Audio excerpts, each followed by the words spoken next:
Hi, everyone. So nowadays, neurology became quite fashionable for good reasons. The evolution of neurology got us to understand a lot better about the functioning of the brain.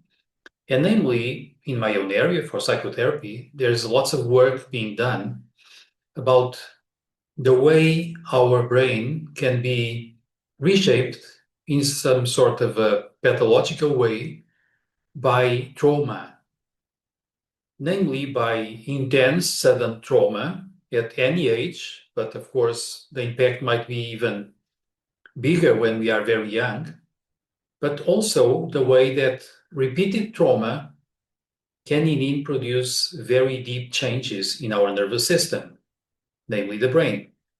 And this affects us later. It amounts even to some sort of a structural change that can predispose us to be fearful, depressed, to be in high alert all the time, increasing the general tension of our organism, uh, probably also damaging our sleep patterns and the like.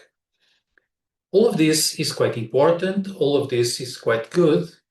But let's pay attention to the fact that underneath it, we have all the time the dominant materialist model, according to which our mind and our consciousness are just byproducts of neuronal activity from our organism and mostly our brain.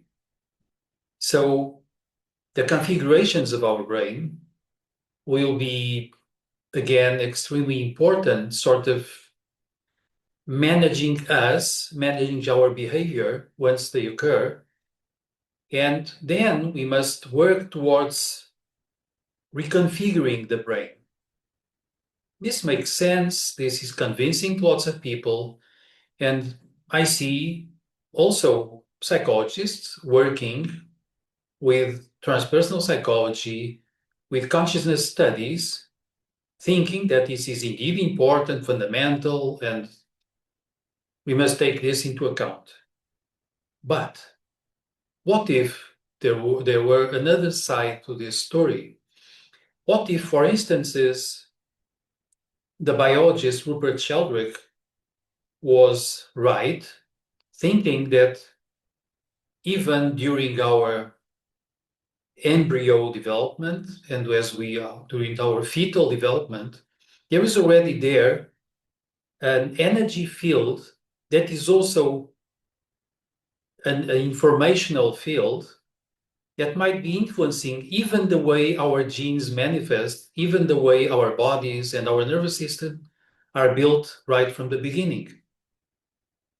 What if ancient philosophers, what if the famous yogic tradition from India, many others were right, telling us that our consciousness is already here before we even have a brain, before we even have a body.